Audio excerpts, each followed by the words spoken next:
नमस्कार, मी डॉक्टर मच्छिंद्र बांगर महाराष्ट्रातील आणि देशातील हवामान परिस्थिती संदर्भात ताजा अंदाज देणार आहे. आपण बघतो की बंगालच्या उपसागरामध्ये ताकदवर अशा प्रकारचा कमी दाब तयार होण्याची शक्यता आहे.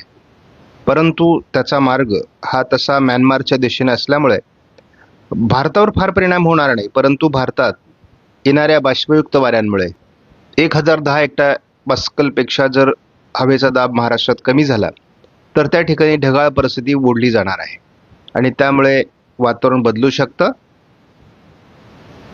त्यामुळे या व्हिडिओमध्ये आपण पुढे नेमकी वातावरणात काय बदल होणार आहे हे बघणार आहोत. आज 22 तारखेला केवळ केरळ आणि तामिळनाडूमध्ये मेघगर्जनेसह पावसाचा अंदाज आहे भारतीय हवामान खात्याच्या अंदाजानुसार. उद्या मात्र आपल्याला वातावरण बदलताना दिसते. थोडं ओरिसा, पश्चिम बंगाल आणि तामिळनाडू या राज्यांमध्ये पावसाची शक्यता हवामान खात्याकडून वर्तवण्यात आली आहे. 24 तारखेला देखील याच राज्यांमध्ये पावसाचा अंदाज कायम ठेवण्यात आला आहे. 25 तारखेला मात्र हा पावसाचा अलर्ट संपण्याची शक्यता आहे. यापूर्वी भारतीय हवामान खात्याकडून विदर्भामध्ये पावसाचा अंदाज देण्यात आला होता, मात्र आता हा अंदाज मागे घेण्यात आला आहे. ज्यांनी या चॅनलला सबस्क्राईब केलं नसेल, दररोज व्हिडिओ बघतात, त्यांनी देखील या चॅनलला सबस्क्राईब करायचा प्रयत्न करा की जेणेकरून तुम्हाला दररोजचं नोटिफिकेशन येईल आणि तुम्हाला नवीन अपडेट हवामानाविषयी समजेल. गेल्या 24 तासात झालेल्या पावसाच्या ॲक्टिव्हिटीजनुसार केवळ गुजरातच्या काही भागामध्ये आणि मध्य प्रदेशच्या काही भागामध्ये पावसाचा अंदाज या ठिकाणी होता आणि या ठिकाणी पाऊस झालेला आहे. तामिळनाडूमध्ये किरकोळ काही 4-5 ठिकाणी पाऊस झालेला आहे. या पलीकडे पाऊस कुठेही झालेला नाहीये. ढगाळ वातावरण आहे, थंडी कमी झालेली आहे आणि आता हळूहळू थंडीचा उतार सुरू झाला. केवळ पहाटे थंडी जाणवण्याची शक्यता आहे. उष्णतामान मोठ्या प्रमाणात वाढलं असून राजस्थानचा दक्षिणी भाग, संपूर्ण गुजरात, महाराष्ट्र, छत्तीसगड, ओरिसा, आंध्र प्रदेश, तेलंगणा, कर्नाटक या सर्व राज्यांमध्ये उष्णतामान वाढलं आहे. मात्र केरळ आणि तामिळनाडूमध्ये पावसाच्या ॲक्टिव्हिटीज आहेत, त्यामुळे या ठिकाणचं तापमान हे थोडं समतोल आहे. आपण GFS मॉडेलचा अंदाज बघितला तर केरळ तामिळनाडूमध्ये आज पावसाचा अंदाज आहे. कमी दाबाचं क्षेत्र बंगालच्या उपसागरात सरकतंय, परंतु त्याचा प्रभाव हा केवळ 24 तारखेपर्यंतच राहील असं दाखवण्यात आलंय. किनारपट्टी भागात 25 तारखेला थोडं वातावरण असेल, मात्र या कमी दाबाचा फारसा प्रभाव भारतीय हवामानावर होणार नाही असंच चित्र स्पष्ट होतंय. त्यामुळे पुढे 3 मार्चपर्यंत फारशा पावसाच्या घटना घडणार नाहीत. आपण बघतो की संपूर्ण वातावरणामध्ये आता बदल झालेला आहे. 22 तारखेला आपण पोहोचलो आहोत. उष्णतामान वाढतंय महाराष्ट्रामध्ये आणि आपण बघतो की प्रत्येक दिवशी या उष्णतामानामध्ये चढ उतार होत आहेत. थोडं उत्तर महाराष्ट्रामध्ये हवामानात गारवा राहू शकतो, परंतु आपण 28 तारखेला उत्तर कोकण, उत्तर महाराष्ट्र, मध्य महाराष्ट्रामध्ये थोडा गारवा राहण्याची शक्यता आहे पहाटे. मात्र मराठवाडा, विदर्भामध्ये हा गारवा राहणार नाही. मात्र आपण 3 मार्चला बघतो की उन्हाळा सुरू झालेला असणार आहे, कारण रात्रीचं तापमान देखील 22 अंशाच्या पुढे गेलेलं असेल. हीच बाब आपण जेव्हा दुपारच्या तापमानासंदर्भात बघतो 22 तारखेला, तेव्हा दुपारचं तापमान हे 34 अंश सेल्सिअसच्या पुढे आहे आणि यामध्ये सातत्याने वाढ होताना आपल्याला बघायला मिळणार आहे. याला फक्त 25 तारखेनंतर थोडं कोकण किनारपट्टीमध्ये उत्तरेला उष्णता कमी होणार आहे. मात्र उष्णतामान वाढत आहे ते विदर्भ आणि मराठवाड्याकडे, त्यामुळे थोडा कोकणाला आल्हाद मिळणार आहे. आणि 3 तारखेपासून मात्र संपूर्ण भारतामध्येच थंडी संपलेली असेल. केवळ उत्तरेत थंडी शिल्लक राहील. मात्र उन्हाळा हा मार्चपासूनच सुरू होतोय असं स्पष्ट झालंय.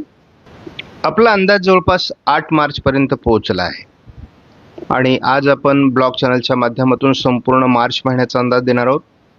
त्यामुळे हा व्हिडिओ जो ब्लॉग चॅनलवर पब्लिश होईल तोही बघा.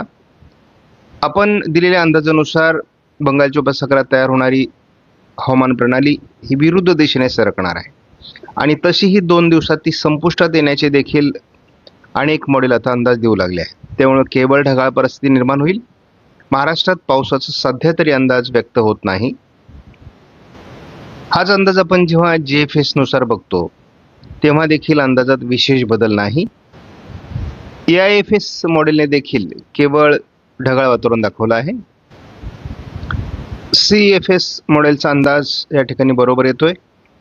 बंगालच्या उपसागरात तयार होणारी सिस्टम ही विरुद्ध दिशेने सरकते. महाराष्ट्रावर त्याचा परिणाम होणार नाही हा अंदाज आता स्पष्ट झालाय. मार्चमध्ये देखील किरकोळ पावसाळी परिस्थिती असणार आहे. त्यामुळे फार घाबरण्याची परिस्थिती नाही आहे. मात्र एप्रिल हा तापदायक असणार आहे आणि आपण मेचा अंदाज बघत होतो आतापर्यंत, परंतु मे हा महाराष्ट्रासाठी थोडा हवामान बदलते CFS मॉडेलनुसार. SIPSने मात्र आपला अंदाज कायम ठेवलाय. मल्टी मॉडेल असेंबल MME ने सुद्धा हा अंदाज कायम ठेवलाय, परंतु महाराष्ट्रावर फार परिणाम दाखवण्यात आलेला नाही. आणि मी तुम्हाला नेहमी सांगतो अंदाज बदलत असतात, त्यामुळे दररोजचे अपडेट महत्त्वाचे आहेत. बंगालच्या उपसागरात जरी सिस्टम विकसित होत असली तरी तिचं अस्तित्व हे केवळ 2 दिवसाचं आहे. 24-25 तारखेनंतरचं अस्तित्व संपणार आहे आणि तसा भारतीय भूभागावर त्याचा फार परिणाम होणार नाही. बंगालच्या उपसागराच्या अंतर्गत भागात त्याचा परिणाम होऊन ती विरुद्ध दिशेने निघून जाईल किंवा संपुष्टात येईल. केवळ केरळ, तामिळनाडूमध्ये त्याचा थोडा परिणाम जाणवण्याची शक्यता आहे. त्यामुळे आपल्याला महाराष्ट्रामध्ये फार घाबरून जाण्यासारखी काही परिस्थिती नाही आहे. आपण 8 फेब्रुवारीपर्यंत जरी एकत्रित अंदाज बघितला तरी तो यापूर्वी आपल्याला महाराष्ट्रात पाऊस दाखवत होता.